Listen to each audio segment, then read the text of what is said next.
morning shift for today. Yes! Okay, so, kinilig yan. So, alam ko hindi nyo tinatanong pero ito ang magiging topic of my vlog today. About sa aking mga naging work dito sa Australia. As an international student when I started. And up to now, na ako ay nagkakuha na ng 491 visa nomination. So, let's go. Ang dami kong dami kong mga hanash. So, let's go! So, ayan na nga. So, when I started moving or relocating here in Australia, nag-start ako diba sa Sydney. So, that was 1st of Feb 2019. Tapos, I applied for work, syempre. Hindi ako kaagad nag-apply for work kasi syempre kailangan mo na tatansyahin mo na yung mga bagay-bagay sa paligid mo so it took me like after 2 weeks pa bago ako nag-apply kasi syempre kailangan ko i-familiarize yung sarili ko sa lugar, saan yung bus station, saan yung malapit na mall, hospital, school, and so on. Ganyan. So, after 2 weeks, nag-apply ako sa seek.com.au. May app yan na available. So, hindi lang isang beses, 2 beses, o 5 beses o 5 CVs o resume ang aking pinadala. I had to like apply and send my CV to like parang mga 50 a day yon yung pag-a-apply ko until I got my first job. So, syempre, alam mo naman kung saan ako magaling. Charot. Magaling. So, sa pagiging call center ko, agent sa Pilipinas, yan ang aking power. Charot. Power. So, ayun. Syempre, ang a-applyan kong work is customer service representative. And then, upo muna tayo kasi napapagod ako. Tsaka naka-red pa naman doon. So, yun, customer service representative, isa itong marketing company sa Sydney. I had to go through the same process like anyone else na nag-apply. Interview, initial. I had an interview with the manager dun sa team na yun na nangangailangan ng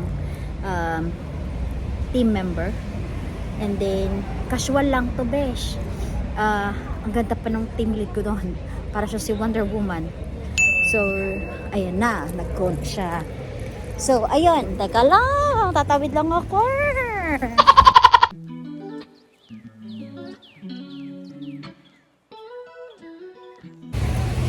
So, ayun, kita lang kami sa cafe. Invite ako to do that interview. So, cafe lang to malapit sa office. And then, nagustuhan niya ako. Siyempre, ginalingan ko eh. Ginalingan ko para makaroon ako ng trabaho, di ba? So, ginalingan ko sa interview. So, for final interview na siya. So, sa final interview, ito na yung buong team ang kakausap sa'yo. So, panel interview na ang peg. So, pag mga ganyan kasi naman, malakas naman yung loob ko. Siyempre, as tagal ko pa naman na nagkatrabaho, no? Anong petsa na? So, ayun. Na-ace ko din naman yung aking interview na yan. So, yung buong team, nakausap ko that day for the panel interview. And then, I got the job. And then, nag-start ako like after 2 weeks pa kasi I had to complete pa all the requirements and then before ako nagkaroon ng schedule. So, more or less parang first week of March ako nagkaroon ng schedule. So, start date of my job as a customer service representative dun sa company na yon. So, yan siya. Okay, so I started March 2019 until January 2021. So, ganun katagal. Bakit hanggang January lang? Kasi diba nagkaroon na ng pandemic. So, casual lang ako doon. Mondays to Fridays yung work ko, but casual yung status ko.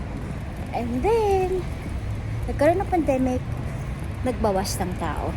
So, isa ako sa hindi nagpatuloy. At, kumbaga, tinanggal. Kasi, nagbawas na sila eh. And, walang nakakaalam ng magiging status ng buong mundo that time. Or those times. So, nagbawas ng tao, lalo na yung mga casual employees. So, ano na nangyari sa akin? So,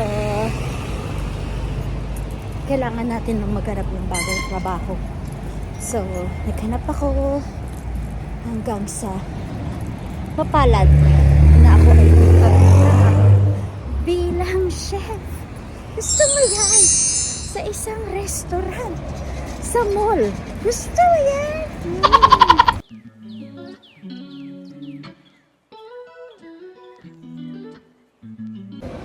So, ayan na nga mga besh. New day, new vlog. Ayan. So, saan pa tayo nagtapos? Doon sa may chef. Ayan, after ko doon sa call center, sa marketing company sa Sydney, nag-pandemic.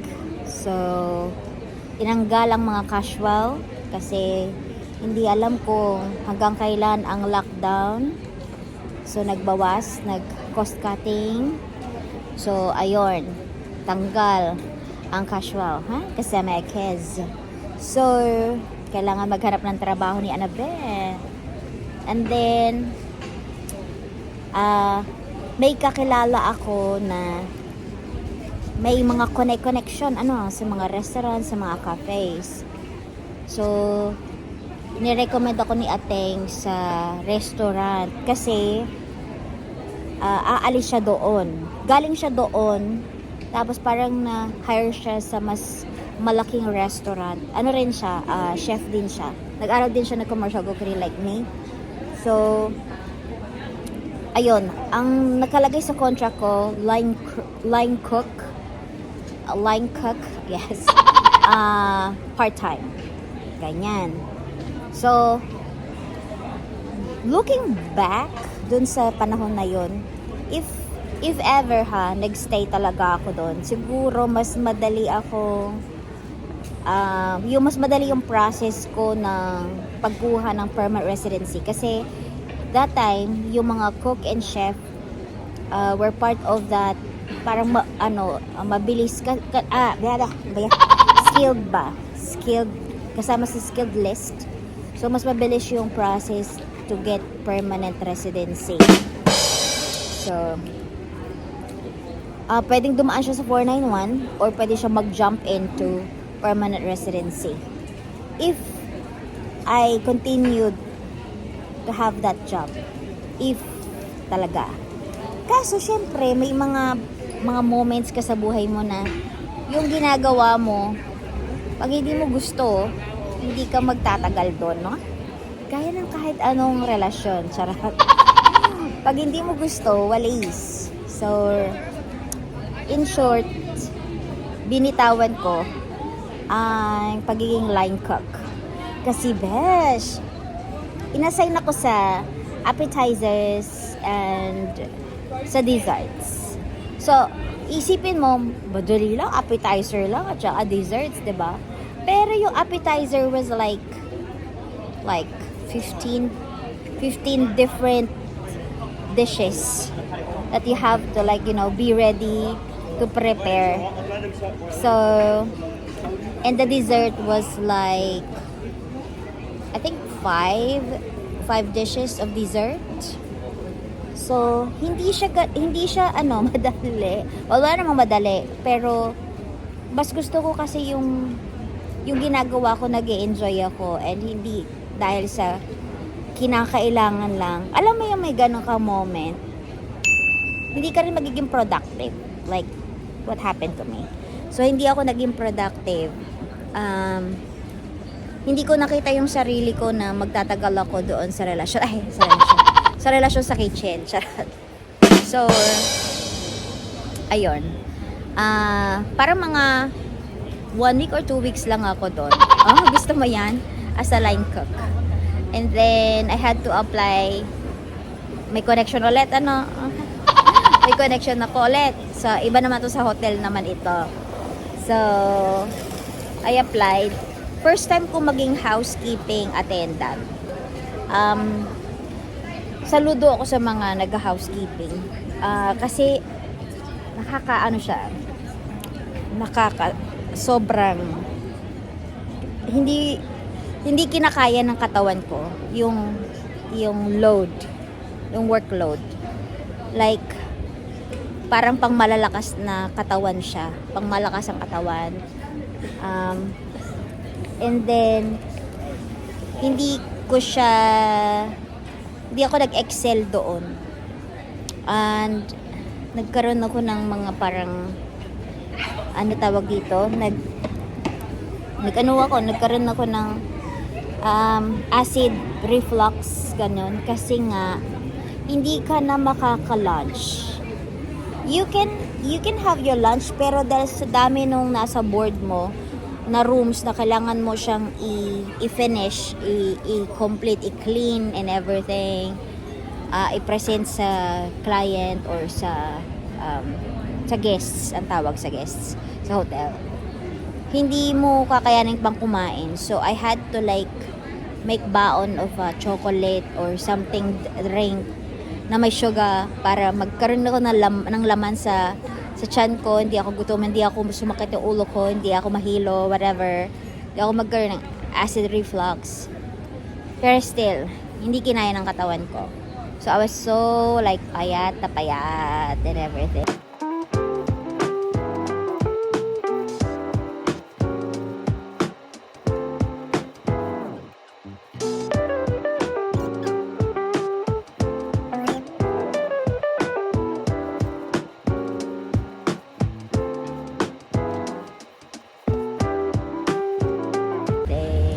Hindi naman nagkakasakit, malakas naman, maganda naman siya, para akong nag-gym. Yun yung tinignan ko siya ng ganong way. Para ako nag-gym talaga ng may workout ako na program na pina-follow. Like, sobrang ang lakas ko. Lumakas yung katawan ko, pero pumayat ako. Ganon siya. Kasi nga ganon. Sobrang intense. Para sa akin, intense yung job as a housekeeping, which saludo ako dun sa mga ganun yung trabaho dito. So, during that time, nag-OJT na rin ako sa kitchen. So, sobrang ginajuggle ko yung OJT plus yung kailangan kong may kumayat. Kasi yung OJT ko free yun. So, hindi yun kasali sa pwede mong i-job ba na ilista. Kasi free yun. And OJT yun sa school. Alam niyo naman, 'di ba? Kasi nga ako. Doon ako nag-work placement para matapos ko yung certificate 3 of commercial cookery. So, ginajuggle ko yun doon sa hotel ko. So, sobrang hindi ko alam yung mga nangyari. It's sobrang exhausted yung pakiramdam ko those times. Hanggang sa siguro awasahan si God. Talagang hindi ako humingi, pero ginawa niya ng paraan, like nag-open ang Tasmania for me. Like ganon siya. Ang dami ng tao, besh. Tingnan niyo. Ang dami ng tao. So, I cannot like talk like that much. Mamaya na, nahiya ako. So, ayan na nga, no? Diretso tayo. Kasi di ko na naman ito matatapos, no? Nadali na naman. Gusto ko i-upload to Sabado. Hello! Nakita ko yung instructor, not instructor, but basta yun na yan. Sandali, may boss akong parating. Tapos ayun, dahil mga interruption. Kasi maliit lang ang Hobart, besh. So kung pupunta ka dito, makikita mo talaga ako dito, besh. Pagkakakitaan tayo dito, besh. So ayun, balik tayo. So nag-open si Tassie sa akin, niyaya na nga ako ni Baby, pumunta dito.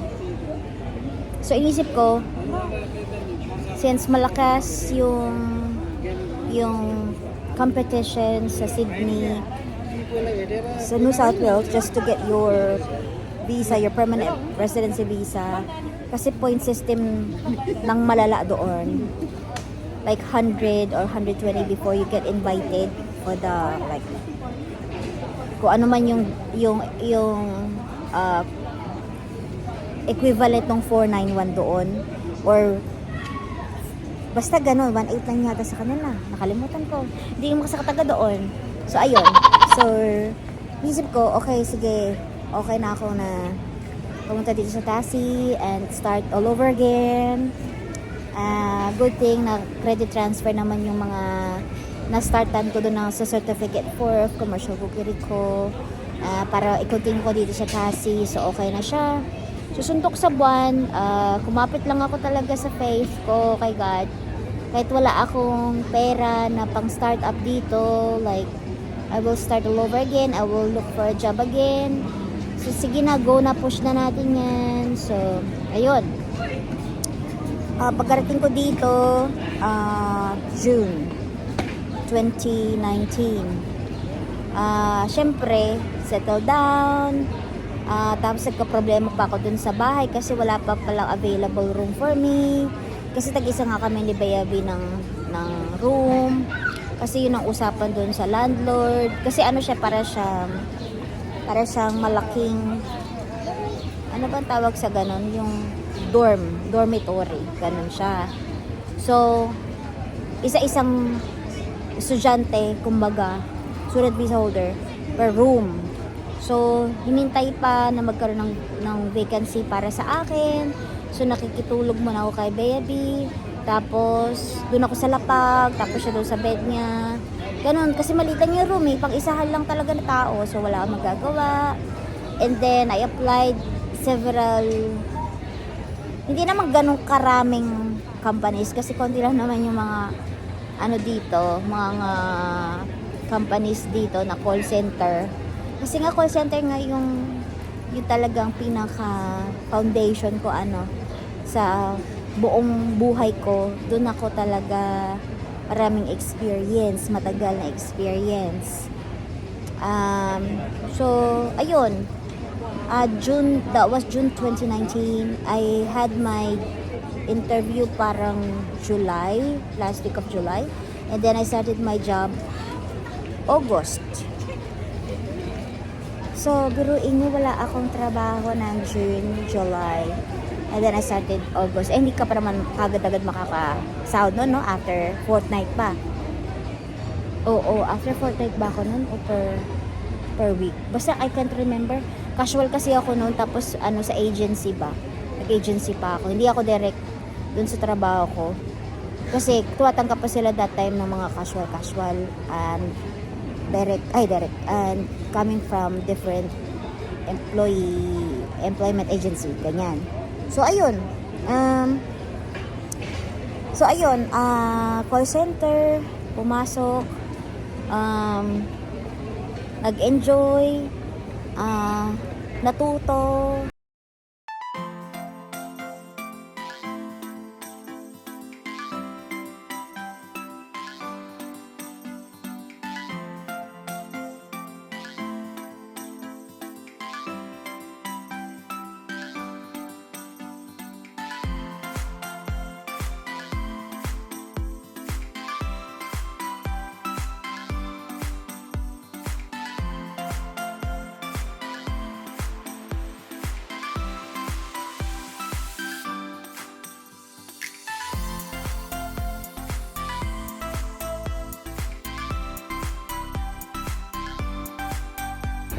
na develop ang knowledge and skills and yung attitude, ganyan, hanggang sa tumaas yung knowledge mo ba. Kasi from one team to another, ibang process, ibang business type. Basta ganon. So, ang maganda sa trabaho ko, ano siya, may mga application siya na open to all. So, you can like change teams, change your responsibility. Ganon. Na connected ka pa rin sa kanila. So, hanggang ngayon, 2019, awa ng Diyos, nasa kanila pa rin ako. At hindi na ako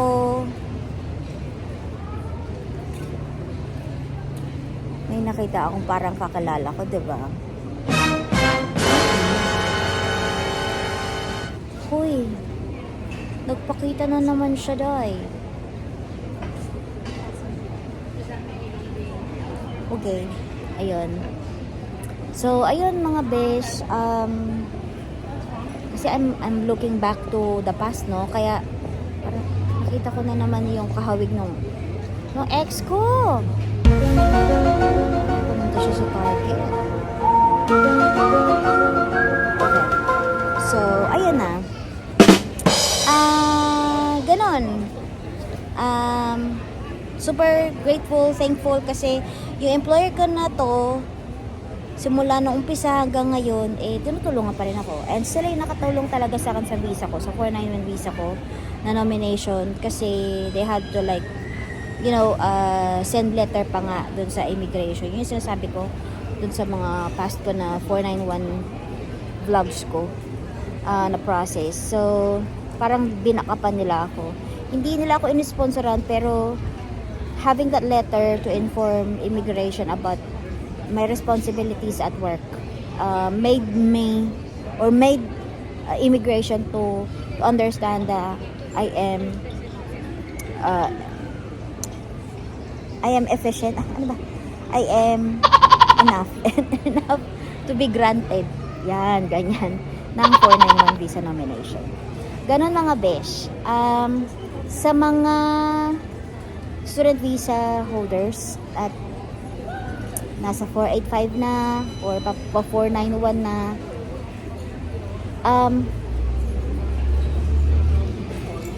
iba-iba tayo ng magiging process. So you have to really work out doon sa kung saan dapat kayong pathway na maka-permanent resident kayo dito. Mahal ang Australia, pero the benefits, the life para sa akin is super maganda, awa ng Diyos, and hindi siya something na pwede kong ipagpalit sa kahit anong citizenship para sa akin. And I am hoping and I'm looking forward to be a permanent resident here in Australia. To be an Australian citizen. Yun. I will work out on that one na sumunod sa kanilang policy and maging effective, maging efficient, maging karapat-dapat sa visa na yan. Ano nga ba sinasabi ko? Basta ganun, besh. I'm happy here. I'm grateful to be here. And pangangalagaan ko kung ano yung meron ako ngayon. So, ayan. Kapit lang, lumaban, magplano ng maayos para sa iyong magandang future dito sa Australia. Ang sakit na ng kamay ko. Nangangawit na ako. So, ayun. Yun lang. Sana ay may natutunan kayo dito. Mahirap sa simula, pero magtiyaga lang at have faith. Kasi makukuha mo rin yung visa na gusto mo dito sa Australia. Ayun. And always be good talaga. Kasi yan yung makakatulong sa'yo kahit saan ka man makarating. Ganyan. And have faith. with God.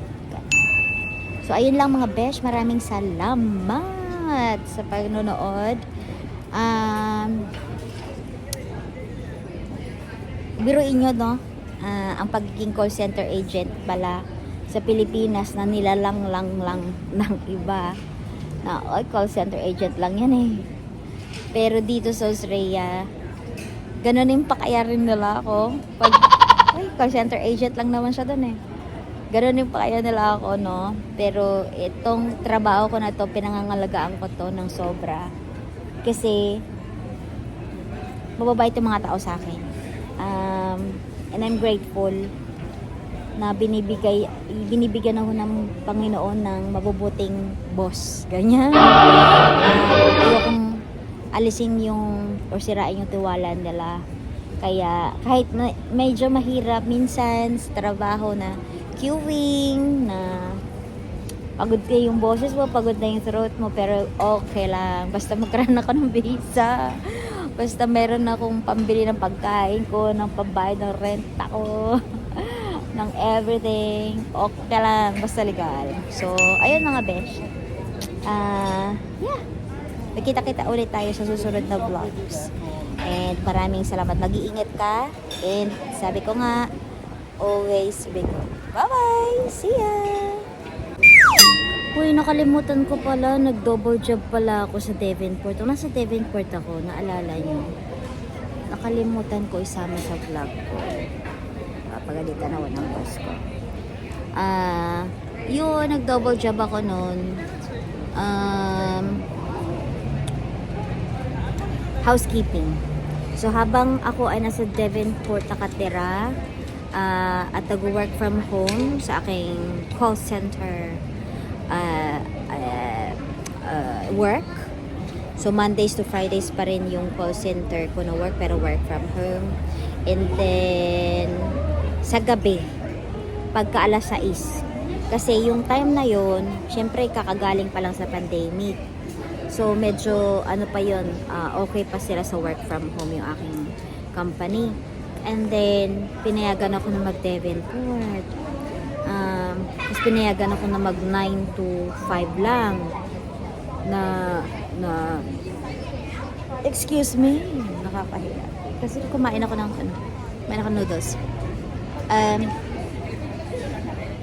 Ang tawag dito, teka lang. Tapos ayun na nga,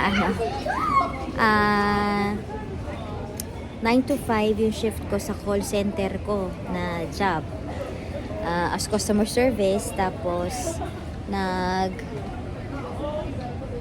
nagkaroon ako ng shift sa hotel ng 6 to 11 or 12 ng gabi. So, during winter, yun talaga yung pinaka mangiyak-ngiyak ako, besh. Kasi nung time na yun, syempre diba para sa akin nga yung housekeeping is super inire-require ang katawan, ang physical strength mo, ano. So, every time I work as a housekeeping doon sa Devonport, sobrang pawisan ko talaga and namumula talaga ako sa sobrang pawis. Kahit nasa, air-conditioned ako. Sobra, para iba yung ano ko noon. Para ako talaga nag-workout, para ako nasa gym. And, so, pawisan ka from 6 to 11, 11:30 or 12 ng midnight na. Paglabas mo, winter, paglabas mo malamig. Ganun. So, naawa ko sa sarili ko that time. Pero, I was like, grateful. And yun lang talagang dapat ko maramdaman, grateful lang. Kasi, kung hindi ako nagkaroon ng second job na yun, kasi nasunugan kami ng bahay sa Parañaque. So, yung sahod ko na yun, binibigay ko yun dun sa pamilya ko, sa mama ko, sa mga kapatid ko. Nagkapadala ako. Tapos, pero yung mga masunugan kami, so, kailangan ng pera, no? So, blessing in disguise yung trabaho ko. Kasi kung isa lang yung trabaho ko, hindi ko mabibigyan sila ng extra. Kasi wala talaga ako extra eh. Alam niyo naman, yung struggle ko. May mga utang-utang ako dahil sa visa, dahil sa tuition fee. So, parang binigyan ako ng God ng second job just for my family. Ganon siya.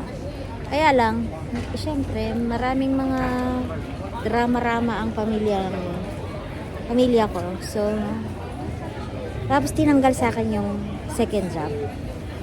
Parang siguro naawa sa akin ng Diyos na sobra ka ng stress. Tanggalin ko na yung second job mo.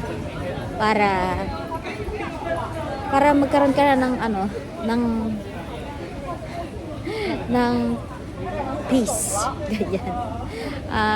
Ang hirap kasi magkwento about family business, 'di ba? Family issues kasi hindi yan something to brag about. Hindi ko mababrag, hindi ko wala akong makukwento kasi it's not, isa ko dun sa pamilyang Pilipino na alam mo yung magulo, yung ganon. So ayokong i-brought up ang mga issue kasi ayun, I want space, I want my peace, I want my life, ganon. So hanggang ganun lang. Ayun. So, nakalimutan ko isama yun sa kwento. Yung aking second job as housekeeping. Hindi ako naglilinis ng mga rooms sa hotel. Ang nililinisan ko ay public areas. Like yung hallway, yung toilets sa public area. 'Di ba? Sa mga hotel, merong parang common area, may lounge. So, doon sa lounge, doon sa reception area, doon sa may bathroom, na anyone can access, basta nasa loob ng hotel. Pero hindi ako pumayag na maglinis ng mga rooms kasi hindi ko kaya talaga.